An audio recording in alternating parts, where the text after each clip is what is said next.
จิตของเราก็อยู่กับธรรมชาติจิตของเราก็คุ้นเคยธรรมชาติเมื่อเรามาปฏิบัติธรรมเราจะให้จิตนั้นออกจากธรรมชาติ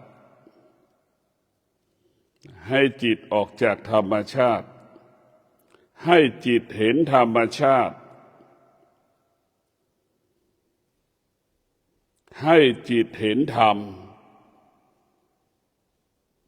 เมื่อจิตเห็นธรรมจิตก็ละธรรมชาติเมื่อจิตเห็นธรรมจิตก็ควรน้อมนำเอาธรรมมาเป็นเครื่องยึดเหนี่ยวของจิตฝึกจิต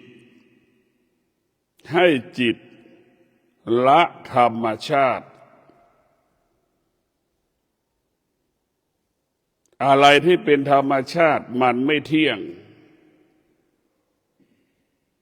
อะไรที่เป็นธรรมชาติทำให้จิตเป็นทุกข์ดังชาวโลกทุกวันนี้ทุกข์เพราะธรรมชาติเมื่อเรารู้ว่าทุกข์เพราะธรรมชาติเราก็ยังยึดติดธรรมชาติเราก็ไม่สามารถออกจากธรรมชาตินั้นได้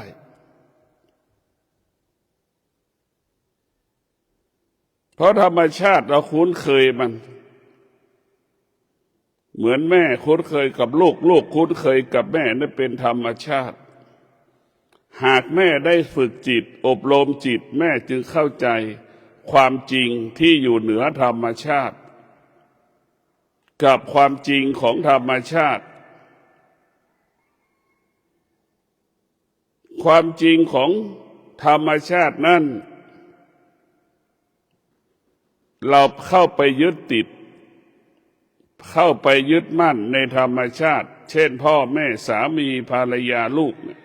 ปู่ย่าตายายเนี่ยเราเข้าไปยึดติดไปหวงไปห่วงเมื่อห่วงแล้วก็จะเป็นทุกข์คนจำนวนมากก็ทุกข์เพราะธรรมชาติหรือธรรมชาติเป็นเหตุให้เกิดความทุกข์เพราะธรรมชาติมันเป็นของขั้นพื้นฐานเรียกว่าความจริงขั้นพื้นฐานของชาวโลกเป็นความจริงไม่ว่าคนยากจนไม่ว่าเป็นของคนยากจนไม่ว่าเป็นเศรษฐีก็เป็นความจริงเช่นนี้เสมอเหมือนกันหมดมันเกิดมามันก็รู้มันก็เห็นมันก็สัมผัสอยู่กับธรรมชาติส่วนธรรมะนั้นไม่ได้เป็นของเศรษฐีไม่ได้เป็นของคนยากจนเป็นของผู้ที่ปฏิบัติเป็นของผู้ที่ปฏิบัติเท่านั้นคนไหนที่ปฏิบัติตนดำรงตนด้วยศีลก็จะเห็นความจริงคนไหนดำรงตนปฏิบัติตนด้วยสมาธิก็เห็นความจริงคนไหนดำรงตนประพฤติตนด้วยปัญญาคนนั้นก็จะเห็นความจริงท่านทั้งหลายเราจะเห็นธรรมได้เมื่อเราฝึกจิตเมื่อเราฝึกจิตเราก็สามารถละธรรมชาติได้เมื่อเราเห็นธรรมนั้นอยู่เหนือธรรมชาติธรรมนั้นยิ่งใหญ่กว่าธรรมชาติธรรมนั้นทำให้คนทุกคนมีค่าและมีความหมายธรรมชาติทำลายกันเป็นมนุษย์ธรรมะเป็นผู้สร้างสรรค์มนุษย์ไม่ย่อมแตกต่างกันธรรมชาตินั้นจะทำลายมนุษย์ส่วนธรรมะนั้นจะสร้างสรรค์มนุษย์เพราะธรรมะเป็นความจริงที่อยู่เหนือธรรมชาติเรียกว่าเป็นความจริงขั้นสูงสุดของมนุษย์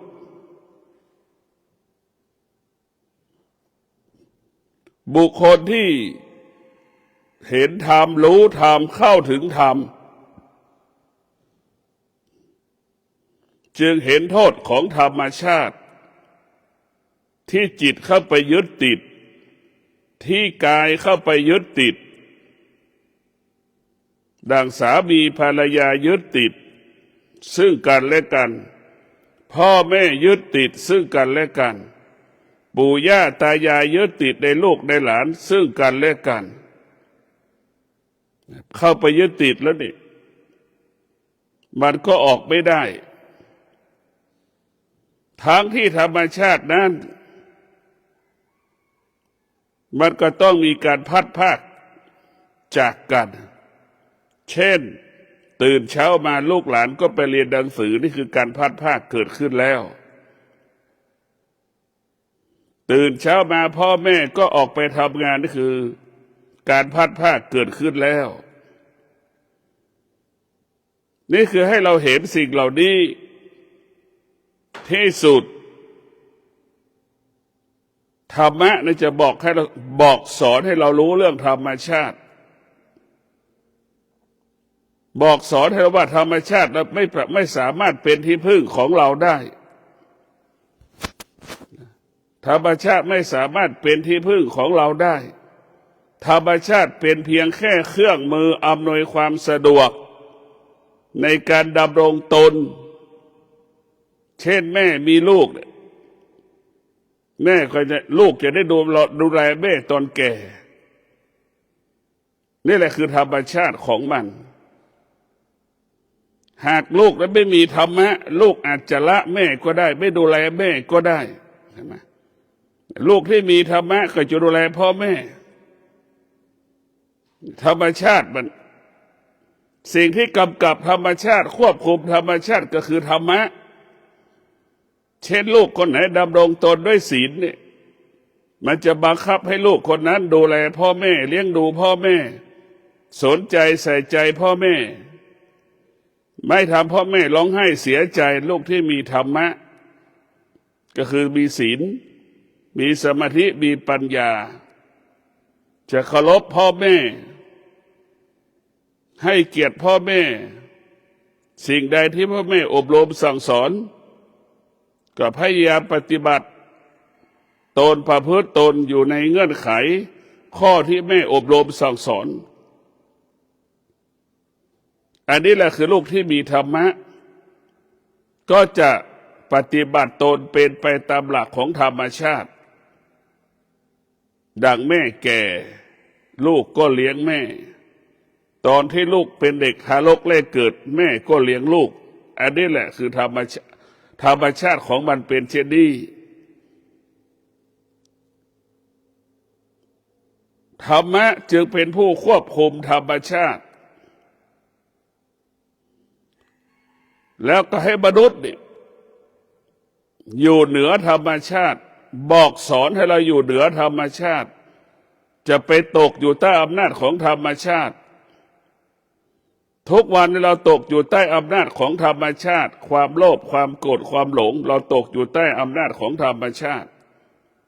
เมื่อเราตกอยู่ใต้อำนาจของธรรมชาติแล้วนี่เราก็ไม่สามารถออกจากธรรมชาติได้มันจึงเกิดคำว่าเป็นทุกข์ตลอดเวลามันจึงเกิดคำว่าความสุขตลอดเวลาสองสิ่งนี้ปรากฏขึ้นที่จิตเราตลอดเวลาขึ้นที่กายเราตลอดเวลาขนาดหนึ่งเวลาหนึ่งเมื่อเราฝึกฝนจิตเราจะเห็นทุกข์จิตเราจะเห็นสุขว่ามันไม่เที่ยงเมื่อเราฝึกจิต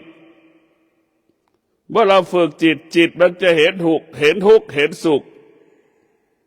มันก็จะละสุขที่มันเกิดละทุกข์ที่มันเกิดเมื่อเราฝึกจิตมันก็จะเห็นสุขทุกข์มันจะไม่ยึดติดในสุขไม่ยึดติดในทุกข์เมื่อเราฝึกจิตมันก็เห็นสุขเห็นทุกข์มันจะไม่ตอบสนองสุขที่มันเกิดทุกข์ที่มันเกิดเพราะจิตเป็นผู้รู้สุขก็ดีทุกข์ก็ดีมันไม่เที่ยงสุขก็ดีทุกข์ก็ดีไม่สามารถคงสภาพเดิมได้สุขก็ดีทุกข์ก็ดี เป็นสิ่งที่เปลี่ยนแปลงตลอดเวลาเป็นสิ่งที่เปลี่ยนแปลงเสมอให้เราเข้าใจสิ่งที่เรารู้มันเปลี่ยนแปลงเสมอธรรมชาติทุกระบบมันเปลี่ยนแปลงเสมอส่วนธรรมะคือสติส่วนธรรมะก็คือสติให้เรารู้สิ่งที่มันเปลี่ยนแปลงเสมอสติมันก็จะบอกให้เราอยู่เหนือสิ่งที่มันเปลี่ยนแปลงเสมอพวกเราทั้งหลายเมื่อฝึกจิตเมื่อเราฝึกจิตให้จิตเห็นจิตฝึกจิตให้จิตเห็นจิตเมื่อจิตเห็นจิตจิตก็เห็นธรรมจิตก็รู้ธรรมจิตก็เข้าถึงธรรมจิตก็เอาธรรมก็คือศีลสมาธิปัญญามาควบคุมกายวาจาใจของตนเมื่อจิตเห็นจิตจิตก็เห็นธรรมจิตเข้าถึงธรรมจิตก็น้อมนำเอาธรรมมาพัฒนากายกับจิตเอาธรรมมาควบคุมกายกับจิตให้จิตอยู่ในกายให้กายอยู่กับจิตให้กายกับจิตอยู่อาศัยศีลสมาธิปัญญาศีลสมาธิปัญญาเนี่ยเปรียบเสมือนบ้านของกายของจิตเปรียบเสมือนอาหารของกายของจิตเปรียบเสมือนอาภรณ์ของกายของจิตเปรียบเสมือนเครื่องประดับของกายของจิตพวกเราทั้งหลายธรรมะของพุทธเจ้าเป็นสิ่งที่งดงามที่สุดอยากให้พวกเราทั้งหลายได้มีสติได้ฝึกฝนเรียกว่าได้ฝึกฝนเมื่อเราฝึกฝนแล้วเราจึงจะรู้ความจริงทุกวันนี้ที่เราทุกข์ทรมานลำบากเพราะธรรมชาติไปครอบงำในธรรมชาติครอบงำจิตเราธรรมชาติเปรียบเสมือนกาวจิตเราเปรียบเสมือนหนูติดกาวนี่แหละมันเราไปติดธรรมชาติเมื่อเราไปติดธรรมชาติแล้วนี่มันจะเป็นทุกข์ตลอดเพราะธรรมชาติมันเปลี่ยนแปลงเสมอดังที่บอกว่าธรรมชาติมันเปลี่ยนแปลงเสมอให้เราเข้าใจว่าธรรมชาติมันเปลี่ยนแปลงเสมอพระพุทธเจ้าบอกสอนให้เรายึดธรรมะนี่มันไม่เปลี่ยนแปลงธรรมะคงความเป็นปกติคงสภาพเช่นนี้แบบนี้อย่างนี้เป็นปกติของมันดั่งไฟที่มันร้อนน้ำที่มันเย็นให้เราเข้าใจคงสภาพเช่นนั้นบุคคลที่ฝึกฝนจิตบุคคลที่ฝึกฝนจิตก็จะเห็นธรรมเมื่อจิตเห็นธรรมจิตก็เข้าถึงธรรมจิตก็เอาธรรมมากำกับกายกำกับวาจากำกับใจตนเองเมื่อกายวาจาใจมีบทบาทต่อศีลมีบทบาทต่อกายวาจาใจมันก็จะเกิดอาการคำว่าสงบสุขเกิดอาการว่าความสุขเกิดอาการว่าเบิกบานผ่องใสเกิดอาการว่าสบายกายและสบายใจอันนี้แหละคือธรรมะของพระพุทธเจ้าศีลสมาธิปัญญากับกายวาจาใจนั้นคงเปรียบเสมือนอาหารหนึ่งหม้อนั่นแหละมารวมกันเป็นหนึ่งจึงเกิดรสชาติชั้นหนึ่งไม่มีรสชาติอาหารใดในโลกจะสู้รสชาติแห่งธรรมไม่ได้เพราะฉะนั้นพวกเราทั้งหลาย เราฝึกฝนจิตเราให้จิตเห็นจิตจิตเราเป็นผู้ใหญ่เราก็รู้จิตเราเป็นเด็กเราก็รู้เมื่อเราฝึกจิตแล้วเราก็จะเห็นจิตยกระดับจิตให้จิตอยู่เหนือสิ่งที่เปลี่ยนแปลงเสมอจิตรู้สิ่งใดจิตละสิ่งนั้นจิตรู้ธรรมจิตรู้สิ่งใดจิตอยู่เหนือสิ่งนั้นจิตรู้ธรรมจิตรู้จิตไม่ตามรู้นั่นแหละจิตรู้ธรรมเป็นเช่นนั้นนะท่านทั้งหลายเมื่อเราฝึกจิตเราเห็นความจริงเห็นความจริงก็คือเห็นธรรมะว่าสิ่งที่เราเกิดมาแล้วควรปฏิบัติตนดำรงตนการเกิดมาเป็นมนุษย์เราจะต้องรู้สิ่งที่เราควรปฏิบัติตนดำรงตนการเป็นมนุษย์เราจะปฏิบัติตนเช่นใดการเป็นมนุษย์จึงจะเกิดคำว่าสงบสุขเกิดความสุข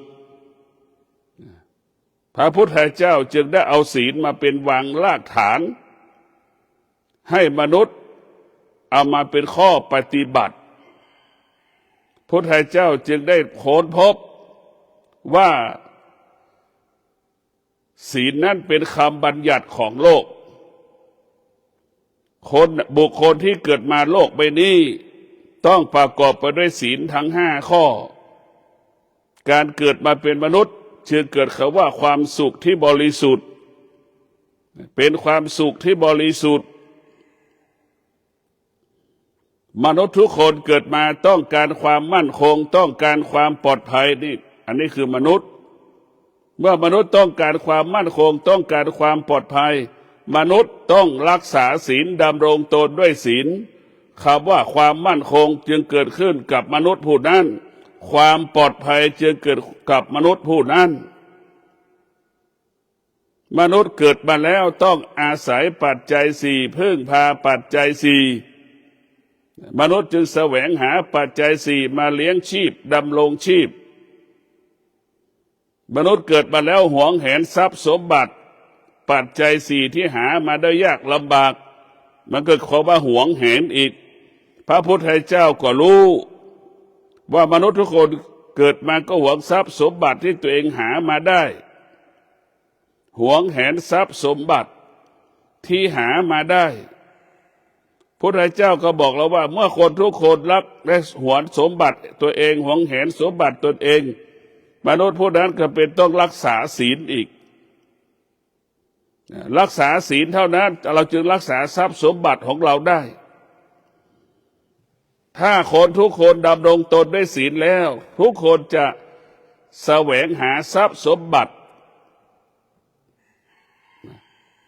ชอบบริสุทธิ์ด้วยศีล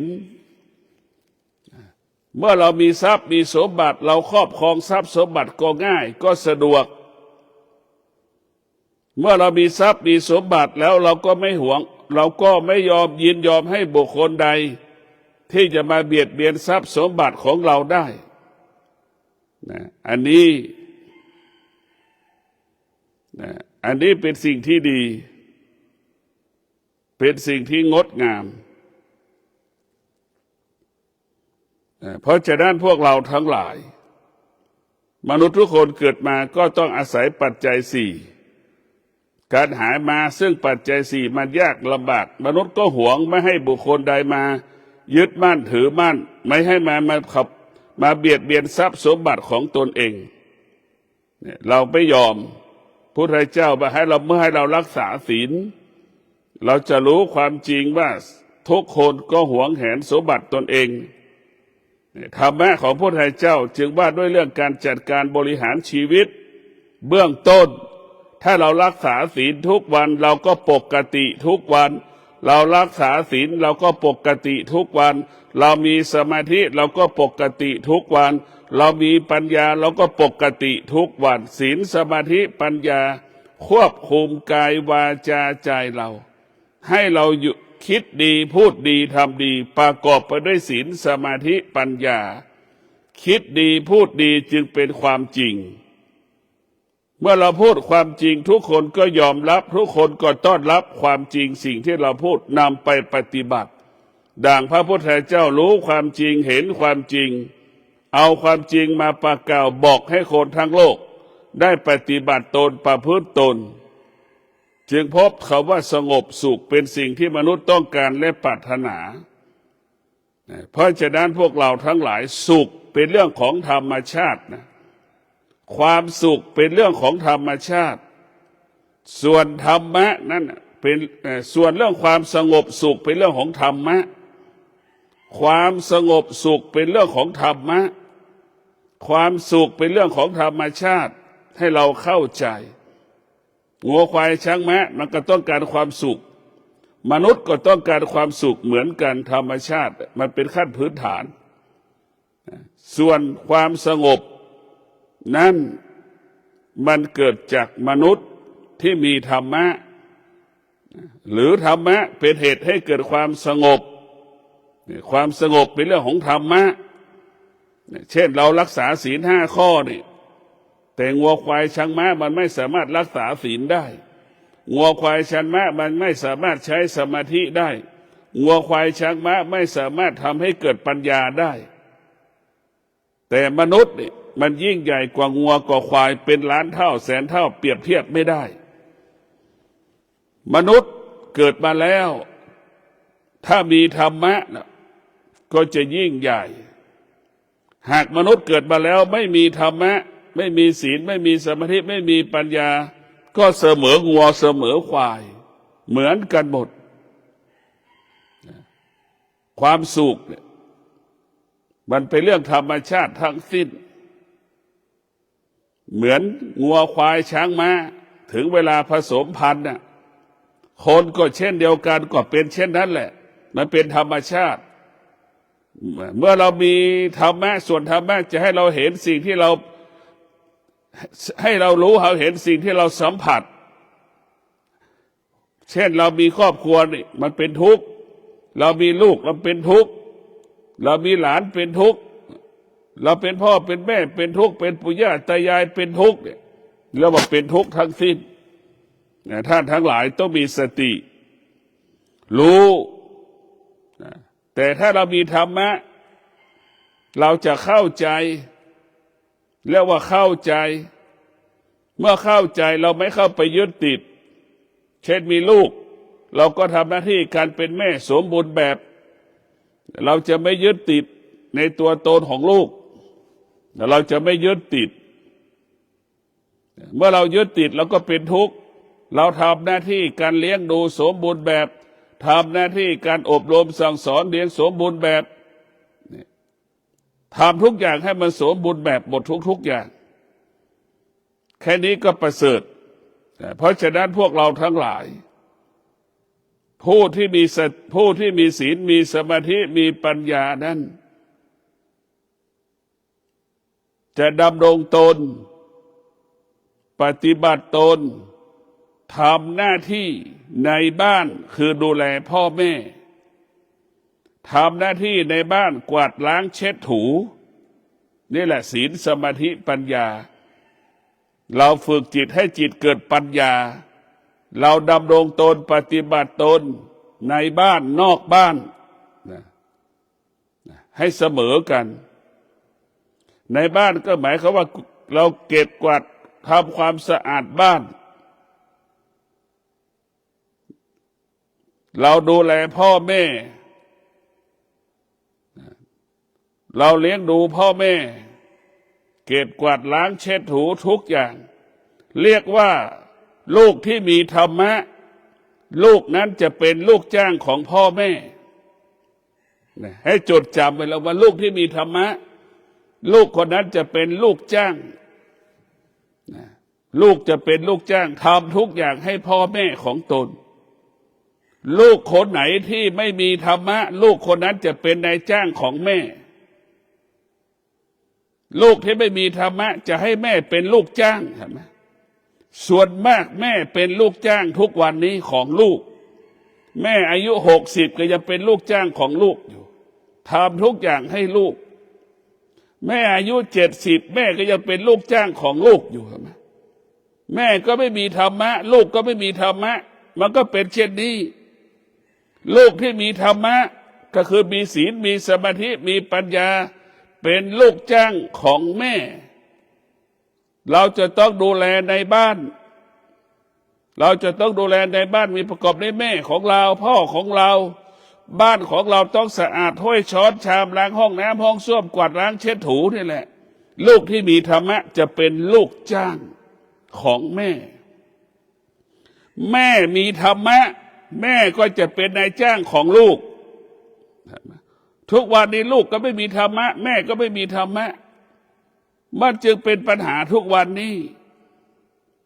ถ้าแม่มีธรรมะแม่ต้องเป็นนายจ้างอันนี้แม่60ยังเป็นลูกจ้างของลูกทำทุกอย่างให้กับลูกแม่บางคนยังซักเสื้อซักผ้าให้กับลูกตนเองอยู่ทุกวันนึกดูกันแล้วกันในลูกแม่ไม่มีธรรมะเนี่ยแม่ไม่มีเมื่อมาไม่มีธรรมะเราก็ไม่รู้จักตนเองเมื่อเราไม่รู้จักตนเองเราก็เป็นลูกจ้างจนตายส่วนมากแม่ส่วนมากก็เป็นลูกจ้างลูกจนตายเป็นเช่นนี้เพราะฉะนั้นพวกเราทั้งหลายธรรมะมันจะบอกมันจะสอนความจริงลูกต้องรู้ความจริงในบ้านเราจะปฏิบัติตนประพฤติตนในบ้านก่อนทำหน้าที่ในบ้านให้สมบูรณ์แบบเป็นลูกที่ดีของพ่อแม่เป็นลูกจ้างไม่ใช่เป็นลูกเฉยๆนะเป็นลูกจ้างลูกคนไหนทำตนเป็นลูกจ้างพ่อแม่มีความสุขที่สุดนอนก็เป็นสุขตื่นก็เป็นสุขเนี่ยลูกที่เป็นลูกจ้างทำให้แม่นั้นมีความสุขทุกลมหายใจตรงกันข้ามลูกคนไหนที่เป็นนายจ้างของแม่ส่วนมากก็เป็นลูกจ้างของลูกตื่นก็เป็นทุกข์ตื่นก็เป็นทุกข์ทำงานก็เป็นทุกข์กินก็เป็นทุกข์นอนก็เป็นทุกข์เพราะแม่ทำงานหนักลูกไม่ทำงานลูกไม่ช่วยเหลือพ่อแม่แน่ธรรมะมันจะสมดุลลูกมีธรรมะลูกเป็นลูกจ้างแม่ก็เป็นลูกจ้างของลูกอยู่ตอนที่ลูกเกิดมาใหม่ๆหลังลูกอายุ16 17แม่ไม่ควรเป็นลูกจ้างแม่จะควรละแม่ก็ควรทิ้งคำว่าลูกจ้างทิ้งคำว่าลูกจ้างเมื่อลูกอายุ15 ปีลูกเริ่มซักผ้าตัวเองแล้วลูกจักรับผิดชอบตัวเองแล้วเห็นไหม15 16มารู้จักรับผิดชอบตนเองแล้วหน้าตามันก็รู้จักแต่งหน้าเสื้อผ้ามารู้จักใส่แต่เพราะฉะนั้นพ่อแม่ก็ไม่ควรไปกำกับกำหนดควบคุมลูก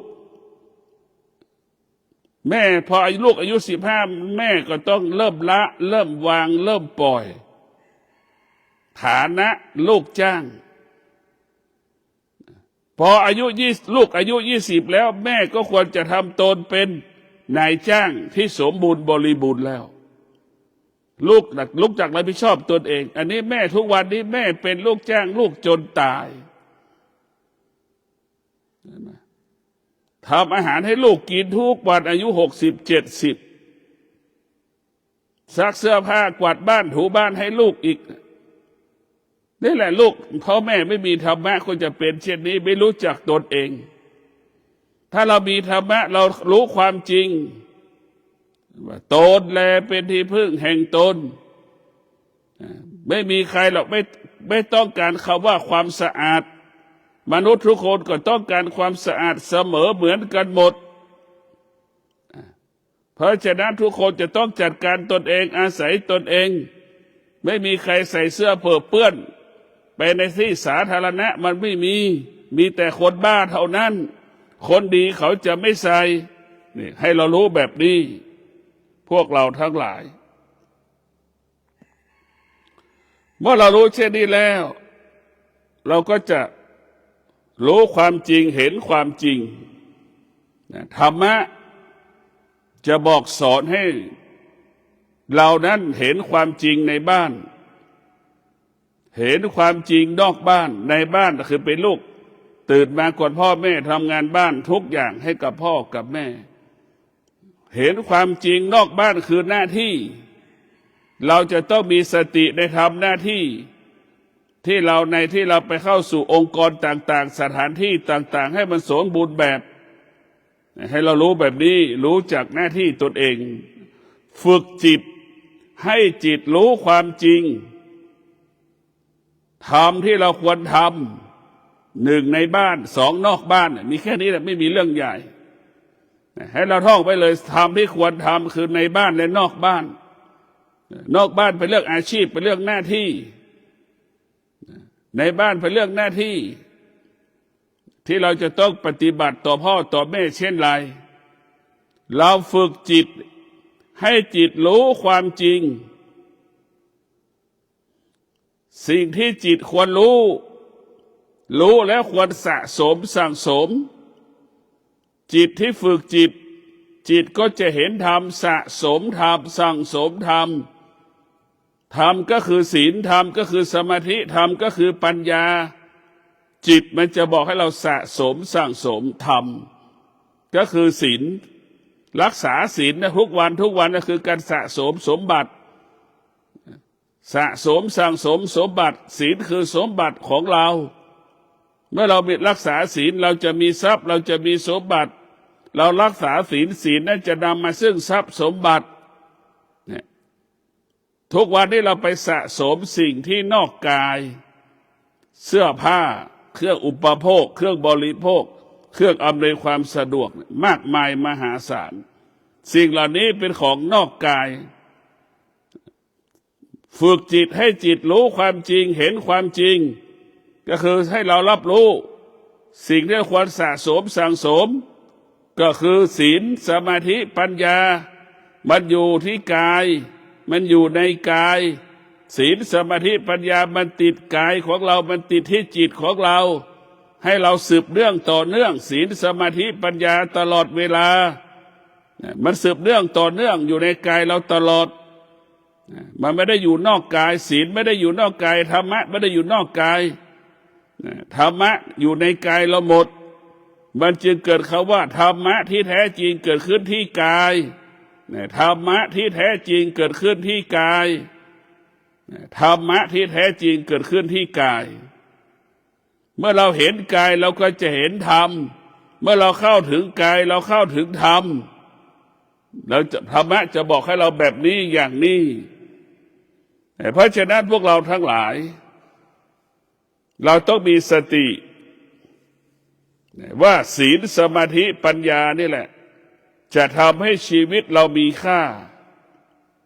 คนที่จะมีหนุ่มสาวจะมีค่าใครขึ้นที่ศีลสมาธิปัญญาพ่อบ้านแม่บ้านผู้ที่ครองเรือนจะมีค่าคืออยู่ที่ศีลสมาธิปัญญาพ่อเฒ่าแม่แก่ทั้งหลายจะมีค่าขึ้นอยู่ที่ศีลสมาธิปัญญาผลไม้ที่มันแก่เป็นที่ต้องการของคนทั่วไปผลไม้ที่มันแก่เป็นที่ต้องการของคนทั่วไปรสชาติมันจะดีฉันใดคนแก่ที่มีศีลเป็นที่ต้องการของลูกๆหลานเป็นที่ต้องการของสาธารณชนแก่ด้วยศีลเฒ่าด้วยศีลชราด้วยศีลแก่ที่มีค่าแก่ที่มีความหมายเหมือนผลไม้แก่มะพร้าวมันแก่รสชาติจะเป็นเช่นนั้นคนแก่แล้วขาดศีลขาดสมาธิขาดปัญญาเนี่ยเป็นคนแก่ที่ไม่มีค่าสำหรับลูกหลานแก่ด้วยศีลสมาธิปัญญาแก่แล้วมีค่าแก่แล้วไม่มีศีลแก่นั้นไม่มีค่าเพราะฉะนั้นพวกเราทั้งหลายคนที่มีศีลคนแก่ที่มีศีลก็จะละความสุขแสวงหาความสงบแล้วว่าแก่ด้วยศีลจะเห็นความสงบเป็นหลักแก่ด้วยศีลสมาธิปัญญาเห็นความสงบเป็นหลักแก่แล้วไม่มีศีลไม่มีสมาธิไม่มีปัญญาเห็นแต่ความสุขเห็นแต่ความสุขแสวงหาความสุข แก่แล้วมีศีลมีสมาธิมีปัญญาก็จะเห็นความสงบแสวงหาความสงบตลอดกาลเวลาเพราะฉะนั้นคนแก่มีสองประเภทแก่มีธรรมชาติแต่ไม่มีธรรมะจะแต่งตัวนี่ไม่รู้จักวัยตัวเองคนแก่ก็ยังแต่งตัวเหมือนเด็กหนุ่มเห็นไหมไม่รู้จักคือคนแก่แล้วขาดศีลสมาธิปัญญาไม่รู้จักตนเองไม่รู้จักตนเองคนแก่ที่มีธรรมะศีลสมาธิปัญญารู้จักตนเองว่าวัยที่ควรแต่งตัววัยที่ควรปฏิบัติตนประพฤติตนมันจะรู้ของมันเพราะฉะนั้นพวกเราทั้งหลายแก่แล้วมีธรรมะย่อมเป็นที่พึ่งของลูกของหลานย่อมเป็นที่พึ่งของคนรอบๆข้างย่อมเป็นที่พึ่งของสาธารณชนดังพระบาทสมเด็จพระเจ้าอยู่หัวรัชกาลที่9แก่ด้วยศีลสมาธิปัญญาจึงเป็นที่พึ่งของคนทั้งชาติเป็นที่พึ่งของคนทั้งชาติคนทั้งชาติยึดถือยึดมั่นพระบาทสมเด็จพระเจ้าอยู่หัวรัชกาลที่9ด้วยศีลสมาธิปัญญานี่แหละเพราะฉะนั้นพวกเราทั้งหลายศีลสมาธิปัญญาทำให้กายเราสะอาดหมดจดทำให้กายวาจาใจสะอาดหมดจดผ่องใสเราจะต้องแก่ด้วยศีลแก่ด้วยสมาธิแก่ด้วยปัญญาจะเป็นที่เคารพรักของลูกของหลานลูกหลานไปมาหาสู่ตลอดเวลาคนแก่ที่ไม่มีศีลคนแก่ไม่มีสมาธิคนแก่ไม่มีปัญญาลูกหลานไม่ไปมาหาสู่ไม่เป็นที่พึ่งของลูกหลานเป็นตัวอย่างที่ไม่ดีแก่ศีลสมาธิปัญญาเป็นที่พึ่งลูกหลานเป็นตัวอย่างของลูกหลานเป็นแบบอย่างของลูกหลานลูกหลานจะได้นำไปปฏิบัติแก่ด้วยศีลสมาธิปัญญาจะพูดเรื่องธรรมะตลอดเวลาให้ลูกหลานฟังตนแลเป็นที่พึ่งแห่งตนแก่คนด้วยธรรมะคนแก่ที่อยู่คนแก่ด้วยธรรมะก็อยู่กับลูกกับหลานสองลูกสองหลานคนแก่ไม่มีธรรมะอยู่กับบุคคลอื่นอยู่กับสิ่งอื่นๆเนี่ยมันชัดเจนคนแก่ที่มีธรรมะหนึ่งอยู่ในบ้านสองไปวัดคนแก่ที่ไม่มีธรรมะออกนอกบ้านไปที่อื่นๆอาศัยสิ่งอื่นๆเนี่ยมันแตกต่างกันเพราะฉะนั้นพวกเราทั้งหลายโดยเฉพาะผู้หญิงทั้งหลายส่วนมากจะมีธรรมะรู้จักตนเองมากกว่าคนแก่ของผู้ชายผู้ชายแก่นั้นยังหลงตัวเองผู้หญิงแก่ยังมีสติรู้ว่าแก่ยังรู้ว่าแก่รู้ที่ควรแสวงหาความสงบให้กับตนเองส่วนผู้ชายในส่วนมากจะแสวงหาความสุขมันจะแตกกันเพราะฉะนั้นพวกเราทั้งหลายเราเกิดมาฝึกฝนจิตให้จิตรู้ว่าเราควรปฏิบัติตนดำรงตนการเป็นมนุษย์เราควรสะสมสั่งสมศีลสมาธิปัญญาให้เกิดขึ้นที่กายที่จิตเมื่อกายวาจาใจประกอบด้วยศีลสมาธิปัญญากายวาจาใจสะอาดหมดจดผ่องใสตลอดเวลาท่านทั้งหลายธรรมะของพุทธเจ้าเป็นความจริงอยู่เหนือธรรมชาติเป็นความจริงที่อยู่เหนือชีวิตของเราเป็นความจริงที่กำกับชีวิตของเราเมื่อเราต้องการความสงบก็อยู่ที่ธรรมะธรรมะเท่านั้นจะทำให้เรานั้นสงบอะไรสงบกายสงบวาจาสงบใจสงบเมื่อความสงบเกิดขึ้นแล้วเราก็อยู่กับความเป็นจริงความสงบเป็นความเป็นจริงในกายในจิตของเราเบื้องต้นความสงบเป็นความจริงเบื้องต้นของการปฏิบัติธรรมประพฤติธรรมความสงบเหล่านี้จะเกิดการพัฒนามาเป็นปัญญาเกิดการพัฒนามาเป็นปัญญาปัญญาก็เป็นความรู้ขั้นกลางเป็นตัวขั้นกลางเป็นธรรมขั้นกลางขั้นสูงสุดจิตปัญญาจะทำให้เรารู้แล้วไม่ให้เรารู้คือขั้นสูงสุดคือไม่ให้เรารู้ถ้าเรารู้เราไม่สามารถบรรลุธรรมได้เราจะต้องไม่รู้ถึงจะได้บรรลุธรรมรู้นี่แสดงว่าเราจะมีตัวมีตนถ้าเราไม่รู้เมื่อไหร่เราไม่มีตัวไม่มีตนนั่นแหละคือเราได้บรรลุธรรมเห็นธรรมแต่ผู้ปฏิบัติธรรมส่วนมากก็อยากรู้ อยากรู้ยังมีตัวมีตนไม่มีโอกาสบรรลุธรรมเห็นธรรมได้ เรายังมีตัวมีตนเพราะฉะนั้นถ้าเราไม่รู้ไม่มีตัวมีตนนั่นแหละคือเราจะได้บรรลุธรรมเห็นธรรมขอความสุขสวัสดีจงเกิดแก่ท่านทั้งหลายมีสติรู้มีสติรู้ว่าศีลเป็นที่พึ่งของกายสมาธิเป็นที่พึ่งของจิตปัญญาเป็นที่พึ่งของกายของจิตปัญญาจึงเป็นผู้ปรับปรุงเปลี่ยนแปลงกายกับจิตปัญญาให้เปลี่ยนแปลงกายกับจิตให้เข้าถึงธรรมให้รู้ทั่วธรรมขอเจริญพร